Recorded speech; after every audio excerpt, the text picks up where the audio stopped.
The town was small, quiet, and tucked between endless stretches of farmland. Everyone knew everyone, and every story spread faster than the wind. In this town lived a boy named Ayan. He was the kind of child who never raised his voice, who preferred silence to arguments, and whose eyes carried more depth than words could express. People often mistook his quiet nature for weakness, but those who truly looked into his eyes could see something burning within a fire hidden beneath the ashes. Ayan's father had passed away when he was only 8 years old, leaving behind a struggling household. His mother worked tirelessly to keep food on the table, taking odd jobs in neighbors' homes, sewing clothes, and sometimes even going without meals so that her children would not sleep hungry. Ayan saw it all. He saw the sacrifices, the tears she hid at night, and the way her hands trembled from exhaustion. These images never left him. They were etched into his memory like scars that refused to fade. But life did not stop testing them. Ayan's uncle, Sammon, was a man whose heart had hardened with greed. Instead of protecting his late brother's family, he sought to control them. He took possession of the small piece of land that once belonged to Ayan's father, claiming it was owed to him. With smooth lies and clever manipulation, he convinced others that he was only managing it for the family, but in truth, he was stealing what was not his. The day Ayan's uncle ordered workers to plow the land, erasing every trace of his father's effort, was the day Ayan's childhood ended. He stood there, powerless, watching the crops his father had once nurtured being torn apart. He clenched his fists, his lips pressed tightly together, but he said nothing. Silence became his shield, though inside his heart a storm was brewing. At school, Ayan faced another kind of cruelty. Children mocked his torn clothes and worn-out shoes. Some laughed at the way he carried a small metal box with plain bread inside while they flaunted their fancy lunches. Teachers often ignored him, favoring the louder, richer boys who brought gifts and smiles. Ayan sat in the back of the class, quiet and observant, writing notes in his old notebook that had been patched together with tape. He wasn't dumb. In fact, he was sharper than most. He listened, he absorbed, and he learned in silence. But in a world where noise often drowns wisdom, no one noticed the real pain, however, was watching his mother suffer. Every time she was humiliated by her brother-in-law, every time she returned home after being belittled in front of others, Ayan's heart burned. Yet he never once let her see the fire inside him. Instead, he spoke gently to her, assuring her that things would one day change. Deep down, though, he made a silent promise to himself. One day, I will rise. One day, I will take back everything that was stolen. Not through cruelty, but through strength, patience, and truth. That will be my revenge. Years passed. The boy who once walked to school with bare feet grew into a young man whose hands were calloused from labor. Ayan worked wherever he could: construction sites, fruit stalls, even carrying sacks of grain for shopkeepers. He earned little, but every coin mattered. Each night, when he returned home, he placed his earnings in a small wooden box for his mother, refusing to keep a single penny for himself. His uncle Sammon, however, grew richer by the day. He built a larger house, bought new cars, and boasted about his wealth in the town square. People admired his power and feared his influence. And while Ayan remained silent, he never once forgot. He never once forgave. Silence, though, does not mean weakness. Every humiliation, every loss, every insult collected inside him like stones piled upon each other. He carried them without complaint, but he never let them go. His silence became heavier, sharper, and more dangerous than words. Where others would lash out in anger, Ayan stored his pain deep within, shaping it into determination. One evening, Ayan returned home after a long day of labor to find his mother sitting quietly outside their small home. She looked pale, her face lined with worrying. He rushed to her side. "What happened, mother?" he asked gently. She hesitated, then whispered, "Sammon wants this house now. He says it belongs to him." The word struck Ayan like a blade. The land was gone, the respect was gone, and now his uncle wanted to take the last thing they had: their home. For a moment, Ayan's breath caught in his throat. His mind screamed, his fists tightened, and he felt an anger so strong that he thought it might consume him, but then he looked at his mother's tired face, and he knew he couldn't lose control. His silence would remain, for now. Yet in that silence, a vow was carved into his very being. This is not the end. I will fight, but not with noise. My revenge will not be a single act, it will be a lifetime of proving him wrong. That night, as Ayan lay awake, staring at the cracked ceiling of his small room, he replayed every moment of his life, the stolen land, the laughter of schoolmates, the lies spread by his uncle, the tears of his mother. Each memory became a flame. Together, they forged something unbreakable inside him. He understood now, his silence was not weakness. It was preparation. And though no one else could see it, the boy once mocked for his poverty had begun his journey. A journey that would transform his silence into the loudest form of revenge, a life rebuilt, dignity restored, and truth unveiled. The world did not know it yet, but Ayan's story had only just begun. The years rolled forward like heavy stones, slow but crushing. By now Ayan was no longer the boy people had once ignored. He was 22, tall, with shoulders built from years of hard labor, and eyes that revealed more stories than words ever could. His silence had only deepened, and though people still whispered about him, no one dared mock him the way they once had. There was something different about the way he carried himself, something steady, uncheckable, and quietly intimidating. But even as he grew, the shadow of his uncle Sammon loomed large. Salmon's wealth had only multiplied. His new business ventures in the city brought him admiration, and in town, he walked like a king. Everyone respected him, or rather, they feared him. He owned land, shops, and even had connections with officials who would never dare oppose him. Ayan watched from afar. He didn't challenge his uncle, not yet. His revenge was not to strike blindly. It was to prepare, to endure, and to wait until the moment came when his silence could shatter everything his uncle had built. One day, while Ayan was working at a nearby warehouse loading sacks of grain, he overheard two men talking. They were discussing how Sammon had taken over another piece of land not by hard work, but by trickery. That man, one of them whispered, will fall one day. Mark my words. People like him rise quickly, but their fall is harder. Ayan paused, his hands tightening around the sack he carried. He didn't join their conversation, but those words stayed with him. Fall one day. Yes, his uncle would fall. Ayan didn't know how or when, but he believed the wheel of life always turned. The oppressor could run for years, but not forever. That evening, Ayan sat outside their small house, looking at the horizon. His mother had grown weaker with age, but she still managed to smile at him. You've grown into a strong man, Ayan, she said softly. But strength isn't just in your arms. It's in how you use your mind. Those words planted a thought in him. For years he had only endured, but now he began to think, what if his silence could become strategy? What if his revenge wasn't just survival, but rebuilding brick by brick until he stood taller than the man who had stolen everything from them? From that day forward, Ayan changed his routine. Instead of only working for daily wages, he began saving more carefully. He took on extra jobs, even traveling to the next town for opportunities. When others spent their earnings on small luxuries, Ayan resisted temptation. He lived simply: plain clothes, plain meals, no unnecessary expenses. Every coin went into a hidden box. People thought he was still the poor boy who would never rise. They laughed when they saw his patched clothes, whispering, "Look, even now he hasn't moved ahead in life." But Ayan didn't care. Their laughter didn't wound him anymore. In fact, it fueled him. He knew he was climbing a mountain they couldn't even see. Sometimes, while walking back from work, Ayan would pass by his uncle's grand mansion. The marble floors, tall gates, and shining cars stood in stark contrast to his small home.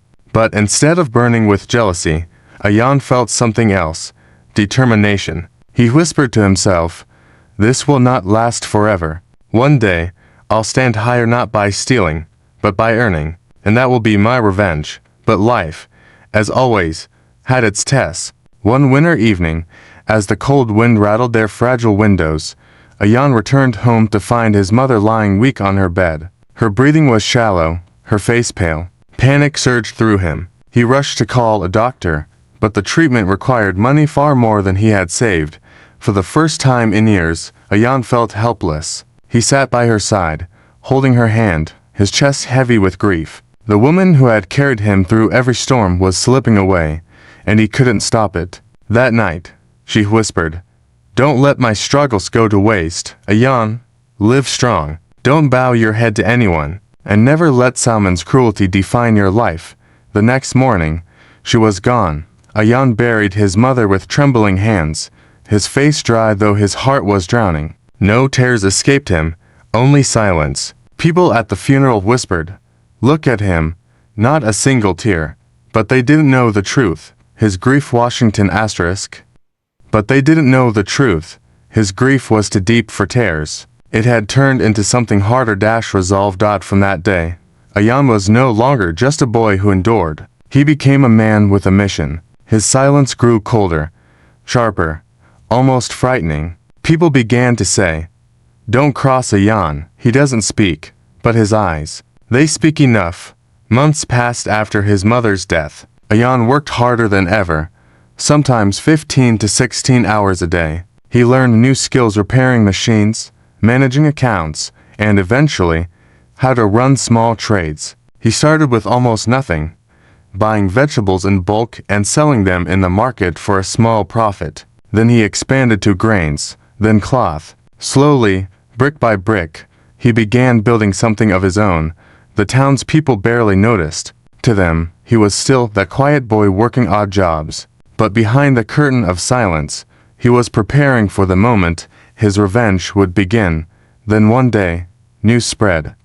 Sammon had overextended his businesses. His greed had pushed him into risky deals. He was taking loans he couldn't repay, promising returns he couldn't deliver. The same people who once admired him now whispered behind his back. Ayan listened quietly. He didn't celebrate, but his heart tightened with something close to satisfaction. The wheel was beginning to turn. One evening, while walking home, Ayan saw Sammon arguing with a group of men outside the mansion. Their voices were loud, angry. Salmon's face, once proud and confident, looked pale. Ayan stood at a distance, watching. He didn't step forward. He didn't speak. He didn't need to. His silence was enough. He turned away and walked home, his mind clear.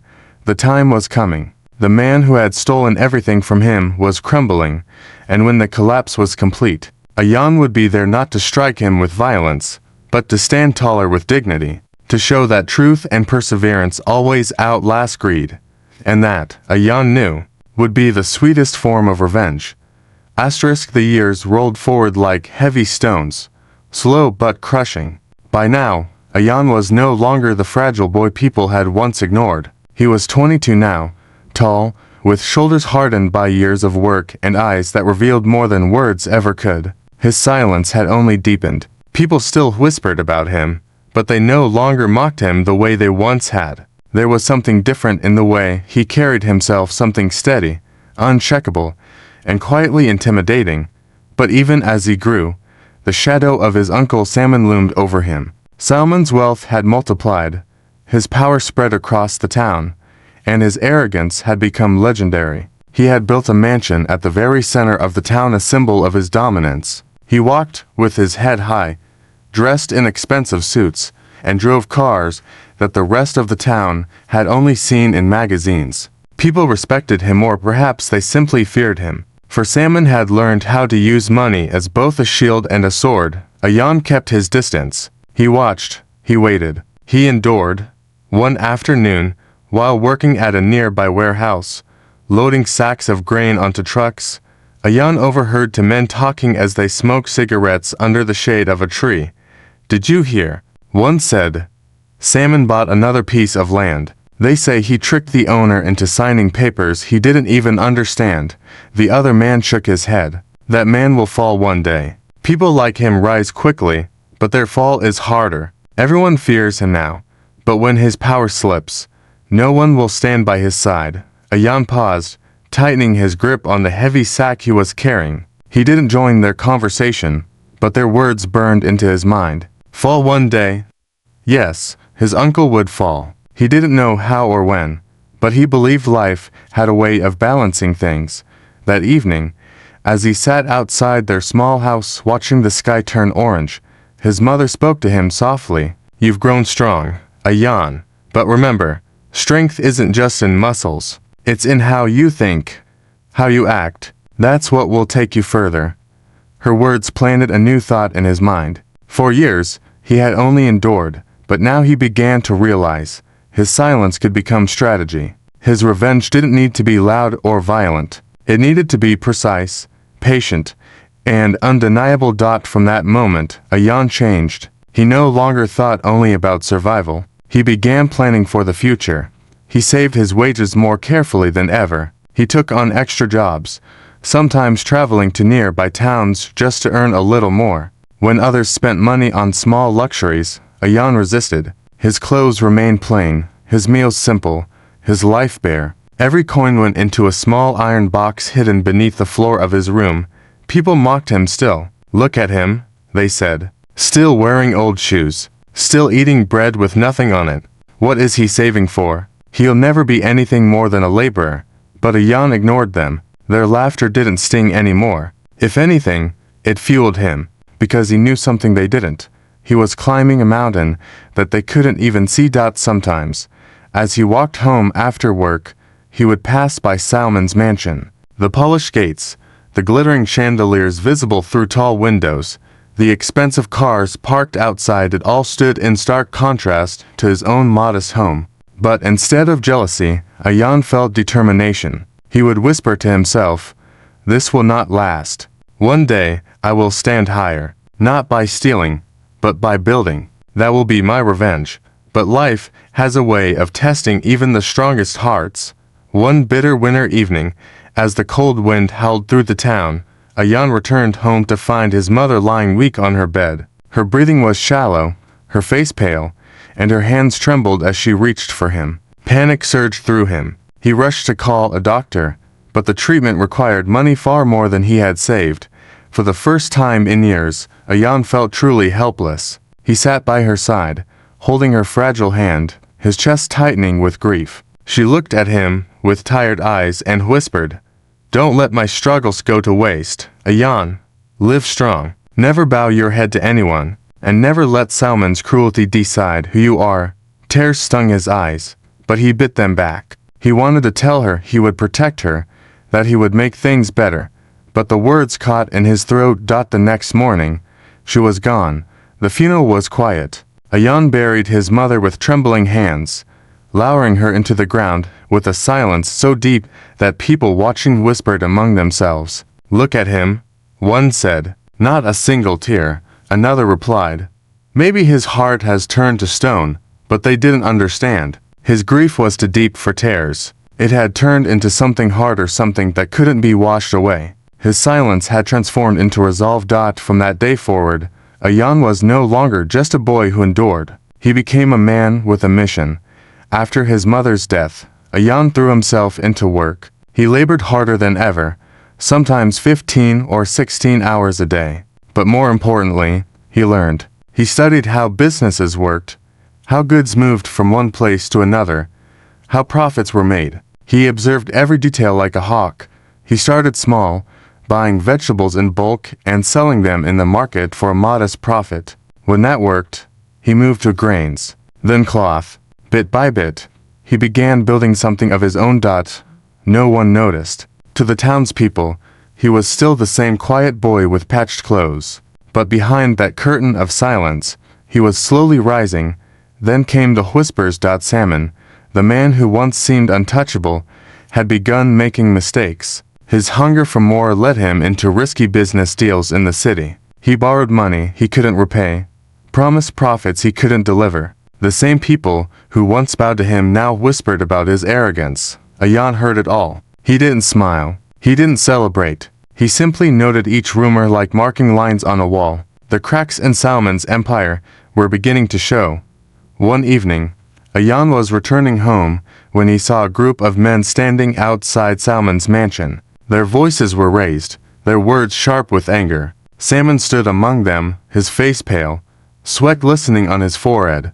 "You promised us returns," one man shouted. "You owe us money," another demanded. For the first time in his life, Ayan saw fear in his uncle's eyes. The man who had once seemed untouchable now looked small. Cornered. Ayan didn't step forward. He didn't speak. He didn't need to. He simply stood at a distance, watching silently. His presence wasn't noticed by anyone there, but in his heart, he felt something powerful. Satisfaction. Not joy. Not triumph. Something colder, sharper. The kind of satisfaction that comes when life itself delivers the justice you've been waiting for. He turned and walked away, his face expressionless, but his mind clear. The time was coming. His uncle's empire was crumbling, and when it finally collapsed, Ayan would be there not with fists, not with violence, but with dignity. He would rise above the ruins and prove that truth, patience, and perseverance always outlast greed. That, Ayan knew, would be the sweetest form of revenge. The town had always lived under Sammon's shadow, but slowly, the shadow was beginning to shrink. What had once looked like an empire of strength was now riddled with cracks. Men who once boasted of their friendship with him avoided his eyes in the marketplace. Those who had invested in his schemes whispered curses behind his back. For the first time in decades, Sammon was no longer a symbol of success, he was a warning of greed. And in that same town, another man was quietly climbing, though few noticed. Ayan, once the boy who had endured humiliation in silence, now moved with a purpose that people couldn't ignore forever. It began with a small shop. Using the savings he had built over the years, Ayan rented a modest space on the edge of the market. He started with simple goods: flour, rice, lentils, and vegetables. His prices were fair, his dealings honest, and his silence gave him an air of seriousness that customers trusted. Go to Ayan, they would tell each other. He won't cheat you. His word is enough. At first, people were surprised. Was this not the same boy who had once carried sacks for others? The same boy who wore worn-out clothes and kept his head bowed? But slowly, surprise turned to respect. His business grew steadily. Within 2 years, one shop became 2, then 3. Ayan expanded into trading goods beyond the town, creating connections in nearby villages. He hired workers. Men who once laughed at him now stood in line for jobs under him. But through it all, Ayan remained unchanged. He still dressed simply, still spoke little, still avoided unnecessary pride. Yet behind his silence burned a fire. Every coin he earned, every deal he made, every new connection was one more brick in the foundation of his revenge. Meanwhile, Sammon's situation worsened. His debts grew larger, and the men he owed money to became more aggressive. His once loyal allies turned their backs. One evening, Sammon stood in his grand living room, staring at the glittering chandelier above. It had once been a symbol of triumph, but now it felt like a mockery. He poured himself a glass of expensive drink, his hand trembling as he muttered to himself, "How could this happen? Me, losing? No, I will not allow it." But the truth was undeniable. His empire had been built not on hard work or patience, but on greed and deceit. Now, the weight of his own lies was crushing him. The people in town noticed. They whispered about his fading wealth, about the creditors who visited his mansion daily, shouting at the gates. Children who once looked at him in awe now laughed when they saw him hurry down the street with worrying in his eyes. The mighty Sammon was falling. It was in the marketplace where the two men crossed paths after years of avoiding one another. Ayan stood outside his shop, overseeing the delivery of goods from a nearby town. His workers unloaded sacks, while customers filled the space with chatter. Then Sammon appeared. His once polished shoes were dusty, his clothes wrinkled. He stopped for a moment, staring at the scene before him. His orphan nephew now owned 3 shops, bustling with life, while his own mansion stood like a hollow shell of fading power. For a long moment, their eyes met. Sammon expected to see triumph, mockery, or hatred in Ayan's gaze, but he found none. Instead, Ayan's eyes were calm, steady, unreadable. That silence, the same silence he had once mocked, now cut deeper than any insult. Without a word, Ayan turned back to his work. To him, Sammon was no longer a figure of fear or power. He was just another man, broken, desperate, defeated. And that, Sammon realized with a pang of bitterness, was the true revenge. Soon, the story of Ayan spread across the town. Have you seen him? People would say, that boy who once lived in poverty. He has built more in 5 years than Sammon ever did in 20. Do you know why? Another would reply, because he is honest. He works with patience. He doesn't cheat people. Some even began comparing the two openly. Sammon had power, but it was dirty. Ayan has strength, and it is clean.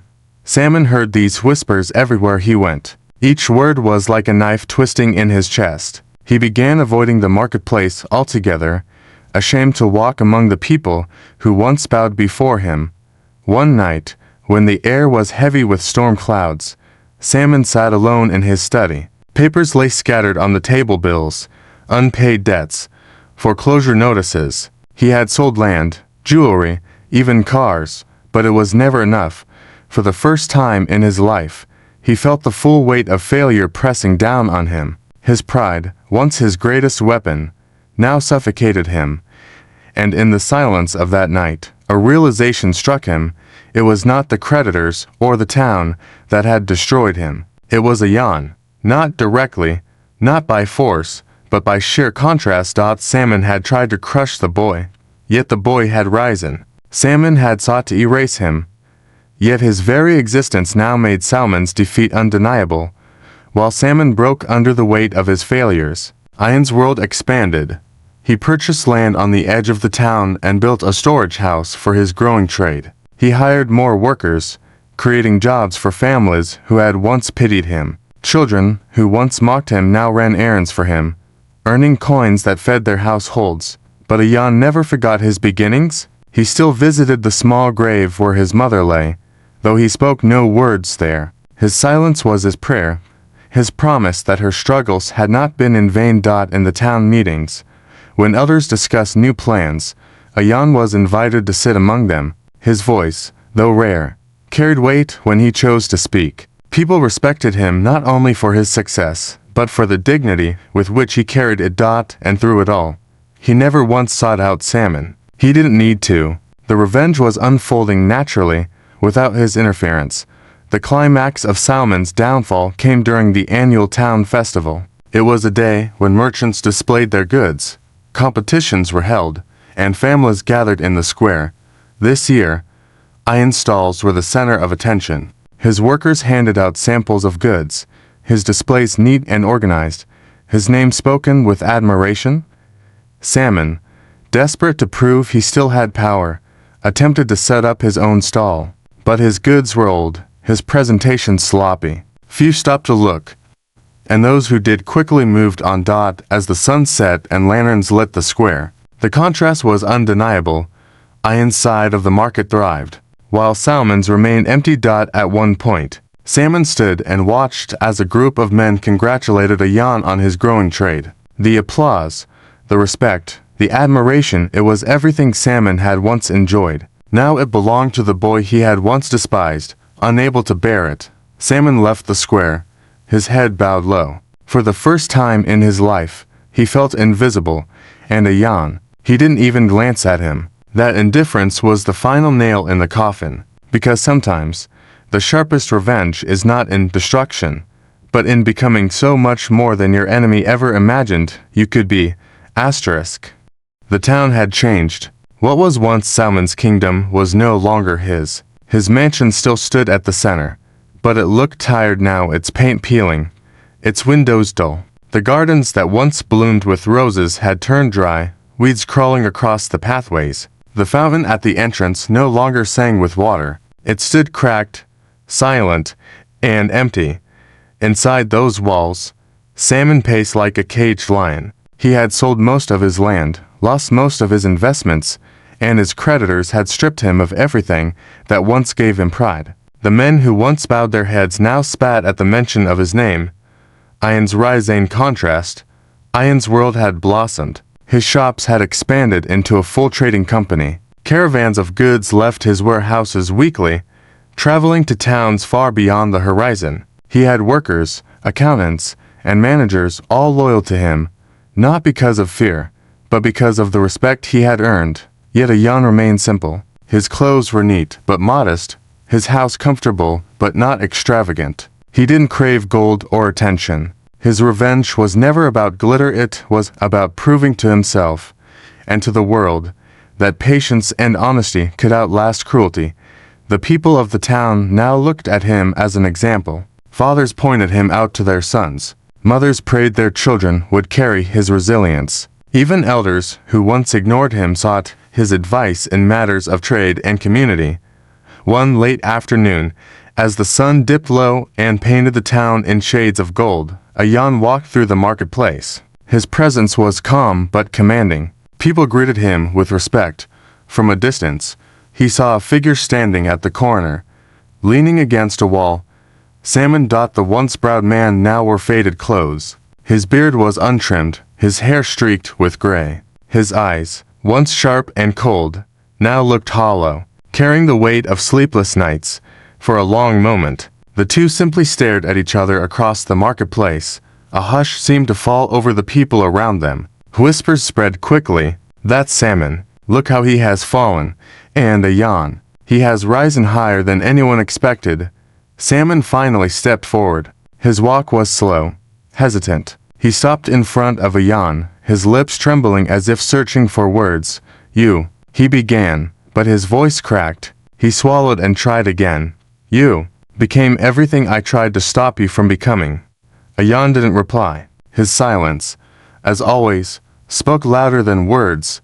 Salmon's shoulders sagged. His pride had been shattered. He muttered, almost like a confession, "I thought I could destroy you, but I see now. It was me I destroyed." Still, Ayan said nothing. He simply looked at his uncle with calm eyes that no longer carried hatred, only distance.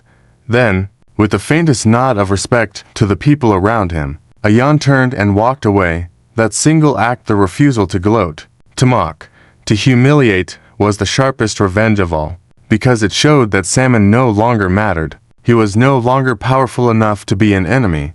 Not long after, Salmon's mansion was sold to repay debts. The townspeople gathered to watch as new owners took over. The gates that once symbolized arrogance now stood open to strangers. Sammon himself was forced to move into a small, crumbling house at the edge of town.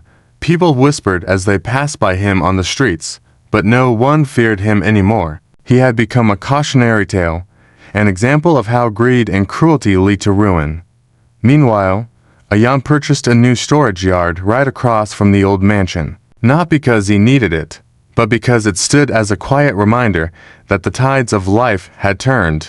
Years passed. Ayan continued to grow, not just in business, but in wisdom. He helped build schools for children in the town, ensuring no boy would ever suffer the way he once had. He funded wells, repaired roads, and created opportunities for those in need. His silence, once mocked as weakness, had become his greatest strength. It gave him control, patience, and dignity. Every now and then, he would see Sammon, older now, hunched over as he walked through the streets. People ignored him, some even pitied him, but Ayan never spoke to him again. He didn't need to. The revenge was complete, not through cruelty, but through success, resilience, and dignity. One evening, Ayan stood at the edge of the town, watching the sun dip behind the hills. A soft breeze rustled the trees, carrying with it the distant laughter of children playing. For the first time in years, he allowed himself a small smile. He thought of his mother, her tired hands, her words of encouragement, her sacrifices. He thought of the boy he once was, the boy who had carried pain in silence, who had endured mockery and humiliation. That boy had grown into a man stronger than anyone had expected. And as the last rays of sunlight disappeared, Ayan whispered to himself, not as a boast, not as a declaration, but as a quiet truth. Revenge is not always in striking back. Sometimes, the sweetest revenge is simply to rise higher than they ever imagined you could. With that, he turned and walked back toward the town he had rebuilt with his own hands. His silence remained, but now, it was no longer the silence of pain. It was the silence of victory.